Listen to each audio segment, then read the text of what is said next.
আজকে আমি একটা সৌমক স্যারের সঙ্গে একটা সেশন করতে এসেছি। তো মেন যে সেশনটা আমাদের উদ্দেশ্য হচ্ছে ফাউন্ডেশনটা। তো স্যার, যে আমাদের ধরুন আমরা যে ফাউন্ডেশন কোর্সটা যেটা আমরা করাই মানে ক্লাস 9 থেকে, মানে এটা অনেক গার্জেনদের কাছে আমি যেটা দেখেছি, এসে আমার কাছে এনকোয়ারি করে যে ফাউন্ডেশন পারবে তো, কারণ বোর্ড তার সঙ্গে ফাউন্ডেশন এটার একটা আলাদা একটা এক্সট্রা ব্যাপার থাকে। তো সেটা নিয়ে একটু আপনার সঙ্গে কথা বলতে। ডেফিনেটলি এই একটা জিনিস আমি ফেস করছি ফর কোয়াইট লং। ফাউন্ডেশন নিয়ে আপনি যেটা জিজ্ঞাসা করলেন, এই প্রশ্নটা সবসময় সমস্ত প্যারেন্টের মনেই আসে, এবং এখন যখন আমার নিজের ছেলেও বড় হচ্ছে আমি জানি যে কোন মাইন্ডসেট থেকে প্যারেন্টরা এই প্রশ্নটা করেন। সো প্যারেন্টের পার্টে এই জাতীয় প্রশ্নগুলো মনে আসা খুব স্বাভাবিক, কারণ বাচ্চারা যারা যেখানে ডিফারেন্ট স্কুলের একাডেমিক কারিকুলাম বা নন একাডেমিক কারিকুলাম এটা করতেই ব্যস্ত থাকে, তার সাথে তাদের মনে হয় আবার একটা নতুন ইনস্টিটিউটে যাবে, কম্পিটিটিভ মানে কি জিনিসটা অ্যাকচুয়ালি হবে কোনো ক্ল্যারিটি থাকে না, আরও কি বেশি চাপ হয়ে যাবে, এটার জন্য কি স্কুলের পারফরমেন্স খারাপ হয়ে যাবে, কম্পিটিটিভ করতে গিয়ে কোনো রকমের স্কুলের পারফরমেন্সটা যা হচ্ছে তার থেকে খারাপ হয়ে যাবে না তো, এইরকম বিভিন্ন প্রশ্ন প্যারেন্টদের মনে আসতে থাকে। এবং সেই জায়গাতে ক্ল্যারিটিটা দেওয়ার জন্যই আমি পার্টিকুলারলি বলবো যে যখন একজন বাচ্চা ক্লাস 9-10-এ আসছে কোনো ফাউন্ডেশন কোর্স করবার জন্য, ফাউন্ডেশন কোর্স কোনো এক্সট্রা কারিকুলার অ্যাক্টিভিটি বা এক্সট্রা একাডেমিক্স কিছু নয়। যে জিনিসগুলো স্কুলে বাচ্চাদেরকে নর্মাল কারিকুলামে দেওয়া হয় সেই জিনিসগুলোকেই লজিক্যালি লার্ন করা। মোস্ট অফ দি টাইম কি হয় যে স্কুল বা বোর্ডের জন্য বাচ্চারা একটা বাউন্ডারির মধ্যে উইথিন দি বক্স শিখতে চায়। বক্সের মধ্যে লার্নিং ব্যাপারটা কিরকম, যে কোনো চ্যাপ্টার পড়ছে তুমি এইটুকুই পড়বে, এর থেকে বেশি আর জানবে না, এই যেটুকু বইয়ে লেখা আছে এইটুকুই, আর এর বেসিসে তুমি এই কয়েকটা একরকম বা দুরকম বা 3 রকমের ভেরিয়েশনের প্রবলেম দেওয়া হলো, তুমি শুধু এই রকমের প্রবলেমগুলোই করবে, তার বাইরে করবে না। এবার এটাতে একটা টেন্ডেন্সি বাচ্চাদের মধ্যে তৈরি হতে থাকে যে ও তার মানে স্যার যেগুলো বলছেন সেগুলো খালি মনে রাখবো, দিয়ে কাজ করব। এবং এই স্ট্র্যাটেজিটা বাচ্চাদের জন্য up to certain extent class 9-10-এ কাজ করেও যায়। পার্থক্যটা তৈরি হয় ঠিক তারপরে 9-10 আর 11-12 আপনি বলতেছেন একটা হিউজ গ্যাপ। 10 থেকে যখনই বাচ্চা 11-এ যাচ্ছে তখন গিয়ে আর এই মেথডে কিছুতেই নিজের সিলেবাস সামলানো যায় না। কারণ আমি জাস্ট একটা রেশিওর জন্যই বলছি, রেশিওর ইনস্ট্যান্স দেওয়ার জন্য, ক্লাস 9-10-এর জন্য ম্যাথামেটিক্সটা হচ্ছে ফুল ফ্লেজেড সাবজেক্ট, একদম 100 মার্কসের সাবজেক্ট হিসেবেই থাকে। সেখানে ক্লাস 9-10-এর পুরো ম্যাথামেটিক্স, আর আমি যদি ক্লাস 11-12-এ সায়েন্স নিয়ে একজন স্টুডেন্ট শুধুমাত্র বোর্ডের জন্য প্রিপেয়ার করছে, শুধু তার ম্যাথামেটিক্স কোর্সটাই 12 to 14 টাইমস ইনক্রিজ করে যায়। তার মানে যদি আমরা ইউনিটারি মেথডে ভাবি, একজন বাচ্চা যে দিনে 2 ঘন্টা পড়ে ভাবে যে আমার তো সবকিছু ঠিকঠাক চলছে, আমরা যদি ইউনিটারি মেথডে ভাবি তার মানে 11-12-এ উঠলে সে কি দিনে 24 ঘন্টা পড়বে?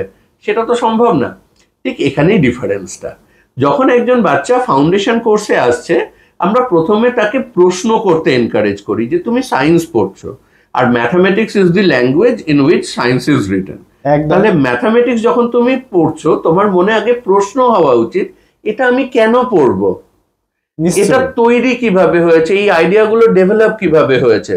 এক্স্যাক্টলি তার জন্যই প্রুফগুলো।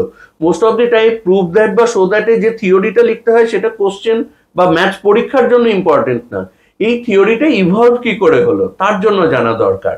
অ্যান্ড অবশ্যই সব থেকে ইম্পর্টেন্ট জায়গা যে কিভাবে আমরা অ্যাপ্লাই করতে পারি। এবং যখন আমরা ডিসকাস করছি কিভাবে আমরা অ্যাপ্লাই করতে পারি, তাতে শুধু 1টা 2টো 3টে কেন, যত রকমের ভেরিয়েশন হতে পারে সব আমরা এক্সপ্লোর করতে পারি। ক্লাস 9-10-এ বাচ্চাদের কাছে মেজর যেটা সুযোগ থাকে সেটা হচ্ছে একটা ভুল করবার অধিকার থাকে। ক্লাস 9-10-এ তাদের যে একাডেমিক প্রেশার আর যতটা সিলেবাস কভার করতে হয়, আমি ফাউন্ডেশনের প্রিপারেশন মাথায় রেখেও বলছি, যদি সবকিছু ঠিক না যায়, প্রথম দিকে পুরো ব্যাপারটা অ্যাডাপ্ট করতে যদি একটু অসুবিধাও হয়, তাতে বাউন্স ব্যাক করে ফিরে এসে নিজেকে সঠিক জায়গায় রেখে নিজের রেজাল্টকে অপটিমাম করবার, বেস্ট লেভেলে নিয়ে যাওয়ার পুরো সুযোগ থাকে। এটা ক্লাস 11-এ শুরু করলে কিছুতেই আর সম্ভব হয় না। ক্লাস 11-এ শুরু করে প্রিপারেশন শেষ করা সম্ভব, যদি প্রত্যেকটা স্টেপ তার ঠিক জায়গায় পড়ে, কোথাও কোনো ভুল না হয়। ক্লাস 11-এ যে শুরু করছে তার কাছে ভুল করবার অধিকার নেই।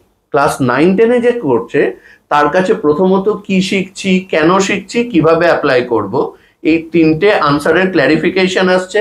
সাবজেক্ট নলেজের একটা ভলিউম তৈরি হচ্ছে নিজের মধ্যে, এবং ভলিউম অফ নলেজ যখনই তৈরি হয় তখন বাচ্চার সাকসেস না কোনো একটা দিনের উপরে ডিপেন্ডেন্ট থাকে না। আমরা জানি যে এটা জেনারেল স্ট্যাটিস্টিক্স বলে যে কোনো পরীক্ষার জন্য যদি 100 জন এলিজিবল থাকে তাহলে on the day of examination hardly 10 জন ডেলিভার করতে পারে। কিন্তু এটাও ঠিক যে যার মধ্যে ভলিউম অফ নলেজ আছে তার প্রত্যেকটা দিন তো আর এরকম অ্যাক্সিডেন্টাল বা খারাপ যেতে পারে না। সো যে নিজের প্রশ্নগুলোর উত্তর জানে, যে কি শিখছি, কেন ইভলভ হলো, কিভাবে অ্যাপ্লাই করছি, এবং সেটা শুধুমাত্র স্কুল বা বোর্ডকে খেয়াল রেখে না, যা যা হতে পারে নর্মাল লজিক্যাল ওয়েতে, আমি যদি লজিকটা জানি তাহলে ওই একই লজিক দিয়ে ডিফারেন্ট কাজ আমরা করতে পারি। একদম, মানে বেসিক জিনিসটা যদি আমার ক্লিয়ার থাকে তো অবশ্যই আমরা তো করতে পারবো। যেমন আমি একটা ছোট্ট এক্সাম্পল দিয়ে বলি, আমি বাচ্চাদেরকেও এটা অনেক সময় বলি, যে যেমন একটা পেন, আমরা পেন কিসে ইউজ হয় আমরা জানি, লিখবার জন্য ইউজ হয়, ঠিক আছে। এবার পেন বা পেন্সিল যেটা লিখবার জন্য ইউজ হয় সেটাই সাধারণ ইউজ। টিভিতে যদি কোনো কোম্পানির পেনের অ্যাড আসে তারা বলে কত ফ্লুয়েন্ট লেখা হয়, কত সুন্দর লেখা হয়, কিন্তু আমরা বোধহয় কম বেশি প্রত্যেকেই বাড়িতে এই জিনিসটা ফেস করি, যে ধরুন কোথাও 3 পিন প্লাগ আছে, কভার্ড প্লাগ, 3 পিন প্লাগ, সেখানে আমার 2 পিন চার্জার ইনসার্ট করতে হবে। এবার ঠিক টপ নজলটা যতক্ষণ না ইনসার্ট হচ্ছে ততক্ষণ তো ওটা কিছুতেই ওপেন হয় না। তো সেক্ষেত্রে হাতের কাছে পেন সবসময় থাকে, এবং কোনো রকম ইলেকট্রনিক টুল ছাড়া সিম্পলি পেন দিয়ে প্রেসার দিয়েও প্লাগটা ওপেন করে আমরা কিন্তু চার্জে দিতে পারি। এবার এটা কি একটা পেনের ডেডিকেটেড ইউজ? নিশ্চয়ই নয়, একদমই নয়। কিন্তু এই যে আমার কাছে প্রবলেমটা কি, আর আমার হাতের কাছে কি কি মেশিনারিজ আছে, আমার কাছে টুল কি কি আছে, সেটা দিয়ে ইউজ করাটা, এটাকেই আনকনভেনশনাল ইউজ বলা হয়। ম্যাথসে যখনই কোনো প্রবলেম ডিফিকাল্ট হচ্ছে, তার মানে আমি যে কনসেপ্ট শিখেছি আর প্রবলেম আমাকে যে জায়গাতে সলিউশনকে নিয়ে যেতে বলছে, তাদের মধ্যে আমাকে একটা ব্রিজ তৈরি করতে হবে। এবং এই ব্রিজটা তৈরি করব সেটা খুব কনভেনশনাল মেথডে নিশ্চয় নয়। যদি কনভেনশনাল মেথডে হতো তাহলে ডাইরেক্ট কোশ্চেনই হতো। আর আরো একটা ব্যাপার স্যার দেখুন, মানে ফিজিক্স হোক বা কেমিস্ট্রি হোক, কেমিস্ট্রির ক্ষেত্রে ফিজিক্যাল কেমিস্ট্রি বা ইনঅর্গানিক কেমিস্ট্রি, সেখানেও ম্যাথসের পোর্শন থাকে। ফিজিক্সে তো পুরো ওতপ্রোতভাবে জড়িয়ে থাকে ম্যাথসের পুরো পার্ট। সায়েন্সের প্রত্যেকটা পার্টই একে অন্যের সাথে প্রচন্ডভাবে জড়িয়ে। আর ম্যাথমেটিক্স তো আমি প্রথমেই যেরকম বললাম, it is the language in which science is written. সেটা কেমিস্ট্রিতে হোক বা সেটা ফিজিক্সে হোক, বেসিক ম্যাথামেটিক্যাল এবিলিটিগুলো যদি ক্লিয়ার না থাকে তাহলে ইকুয়েশন কি ইন্টারপ্রিট করতে চাইছে, একটা ডেরিভেশন, একটা মেকানিজমের ফর্মুলা কি ইন্টারপ্রিট করতে চাইছে, সেটা বোঝাটা মুশকিল হয়ে যায়। যতক্ষণ পর্যন্ত ম্যাথস বান্ডল অফ ফর্মুলা হয়ে থাকবে ততক্ষণ পর্যন্ত বাচ্চা ততটুকুই করতে পারবে যতটুকু তাকে তার টিচার হাতে ধরে শিখিয়ে দিয়েছে। আমার এখানে যেটা প্রাইমারি মোটিভ থাকে, আমার বাচ্চারা এতটা সাকসেসফুল হতে পারে, তার প্রাইমারি রিজন যে কিছুদিন প্রিপারেশনের পর, এই ফেজটা ওভার হয়ে যাওয়ার পর তাদের ইভেন আমার উপরেও কোনো ডিপেন্ডেন্সি থাকে না, অটোমেটিক তারা করতে থাকে। এই যে যত কম্পিটিটিভ এক্সাম গুলো হয়, আমরা বোর্ডের জন্য কমন, স্কুলের জন্য লাস্ট ফিউ ইয়ার্স এর পেপার দেখে তার থেকে কমন এক্সপেক্ট করতে পারি। কম্পিটিটিভ পরীক্ষাতে তো কেউ কিছু কমন এক্সপেক্ট করে না। কম্পিটিটিভ পরীক্ষা দেওয়ার সময় বাচ্চার নিজের প্রবলেম সলভিং এবিলিটি তার একমাত্র হাতিয়ার। তো এই প্রবলেম সলভিং এবিলিটিটা তো ওভারনাইট গ্রো করতে পারে না। তার জন্য inner view, proper logical identification এবং ভলিউম অফ নলেজ, এই জিনিসটা তাদের ফেভারে কাজ করতে থাকে, যার জন্য আমার স্টুডেন্টরা ইয়ার আফটার ইয়ার এতটা সাকসেসফুল রেজাল্ট জেনারেট করতে পেরেছে। আর আরেকটা ঘটনা স্যার, যে গার্জেনদের মধ্যে শুরু থেকে একটা প্রবলেম থাকে যে 9-10 তো বোর্ডের একটা তো প্রেসার থাকে, তার সঙ্গে যারা সাকসেসফুল হচ্ছে আপনি তাদের বোর্ডের রেজাল্ট দেখুন, তাদের স্কুলের রেজাল্ট দেখুন, প্রত্যেকটা জায়গাতে এক্সেল করছে। তার কারণ কি বলুন তো, তখন তাদের কাছে স্কুলের এই অ্যাপ্লিকেশনটা নিতান্তই ডাইরেক্ট অ্যাপ্লিকেশন মনে হচ্ছে। বোর্ডের জন্য এই অ্যাপ্লিকেশনটা তারা তাদের অন্যান্য বন্ধুদেরকে, যারা এরকম কোনো এক্সপোজারের মধ্যে থাকে না, তাদেরকে সাজেশন করে দেয় যে এইটুকু পর তাহলে হয়ে যাবে, এই তো এইভাবে ভাবনা হয়ে যায়। সো তাদের কাছে এই অ্যাপ্লিকেশনগুলোই এতটা সহজ হয়ে যায়, এবং তার জন্য তারা যে তাদের বন্ধুদের থেকে খুব আলাদা কিছু কাজ করেছে সেটা না, খালি যেটুকু শিখছি সেটুকু বুঝে শিখছি। আর এটা একসাথে করাটা খুব ইজি। ক্লাস 9 থেকে করলে এত সহজে করা যায়।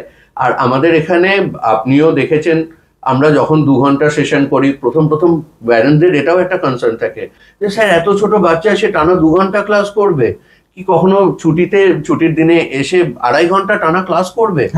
এত ছোট বাচ্চা এরা কি করতে পারবে?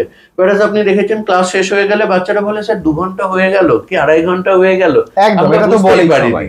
সো এই যে তাদের ইনভলভমেন্টটা, তাদের মনে যে প্রশ্নগুলো আসে সেগুলোকে এনকারেজ করা, সেগুলোর আনসার দেওয়া প্রপারলি, কি হচ্ছে কিভাবে হচ্ছে, যত বাচ্চারা নিজেদের কোয়ারির আনসার পাবে তবেই তো তারা প্রশ্ন করতে আরো উৎসাহ পাবে। সেই জিনিসটাকে এনকারেজ করা, রাইট লজিকে প্রত্যেকটা জিনিস শেখা, ব্যাস দ্যাটস অল। আর আমরা যখন ক্লাস করাই আমরা 3টে প্যারালাল অ্যাপ্রোচ কিন্তু মাথায় রেখে চলি। ফাউন্ডেশন কোর্সের জন্য ফার্স্ট অ্যান্ড ফরমোস্ট প্রায়োরিটি অবশ্যই ক্লাস 10 বোর্ড, কারণ ক্লাস 10 বোর্ডের যে স্কোরটা আসবে সেটা বাচ্চাকে নিজের সিভিতে ততদিন পর্যন্ত ক্যারি করতে হচ্ছে যতক্ষণ না সে নিজের প্রফেশনাল কেরিয়ারে সেট হয়ে যাচ্ছে, একবার টোটালি সেটেলড হয়ে যাচ্ছে, ততদিন ক্যারি করতে হয়। তাহলে এটা ফার্স্ট প্রায়োরিটি থাকলো। কিন্তু এই ফার্স্ট প্রায়োরিটির সঙ্গে সঙ্গে আর যে দুটো অ্যাপ্রোচ চলতে থাকে, সেকেন্ড অ্যাপ্রোচ হচ্ছে ক্লাস 9-10 লেভেলে বিভিন্ন যে কম্পিটিটিভ এক্সামগুলো হয়, যেমন ধরুন বিভিন্ন school level olympiad, SOF, unified council, এদের যে পরীক্ষাগুলো, আর্যভট্ট ম্যাথামেটিক্স অলিম্পিয়াড, বা ওভারঅল আরএমও বা আইওকিউএম, এই যে পরীক্ষাগুলো হয় সেগুলোর জন্য প্রিপারেশন। এক্স্যাক্টলি ক্লাস 11-এর শুরুতেই জেবিএনএসটিএস হবে, যেটার জন্য এলিজিবিলিটি কিন্তু ক্লাস 9-10, ক্লাস 9-10-এর সিলেবাসের উপরেই ওই পরীক্ষাটা হয়, বাট হয় একদম 11-এর শুরুতে। তো এই যে ক্লাস 9-10 বেসড বিভিন্ন যে কম্পিটিটিভ এক্সাম, এগুলোর যে এক্সপোজারটা দরকার হয়, এর জন্য যে সায়েন্টিফিক থিঙ্কিংটা দরকার হয়, সেটাকে আমরা এনকারেজ করি, সেটাকে আরো এক্সপ্লোর করি। অ্যান্ড থার্ড, অ্যান্ড অবশ্যই ফাউন্ডেশন জেই, যে ক্লাস 11-12-এর পর যে বাচ্চা জেই বা নিট দিতে চলেছে বা অন্য কোনো সায়েন্স ইনস্টিটিউট বেসড প্রিপারেশন নিতে চলেছে, বেসিক সায়েন্টিফিক আইডিয়াতে যে টপিকগুলোকে যতটা এক্সটেন্ড করে রাখা যায়, যাতে ক্লাস 10 পর্যন্ত তাদের যে পঠন পাঠন প্রক্রিয়া আছে বা 11-12-এর যে একাডেমিক শিডিউল, সেই দুটোর মধ্যে গ্যাপটা যতটা কমিয়ে আনা যায়। আর একটা জিনিস স্যার দেখেছি, মানে লাস্ট বিগত 3-4 বছর, মানে তার আগের থেকেও, মানে আমাদের যে আগের দিকের যে র্যাঙ্কগুলো হয়, এদের আমি দেখেছি প্রত্যেকের কিন্তু একটা ফাউন্ডেশন করা থাকে, এটা কিন্তু ঘটনা। আজকের দিনে আপনি যদি আমার রেজাল্টের টপ 10 দেখেন, মোস্ট অফ দ্য টাইমে 8 জন বা তার থেকে বেশি এরা ক্লাস 9 থেকেই আমার কাছে করছে এখানে।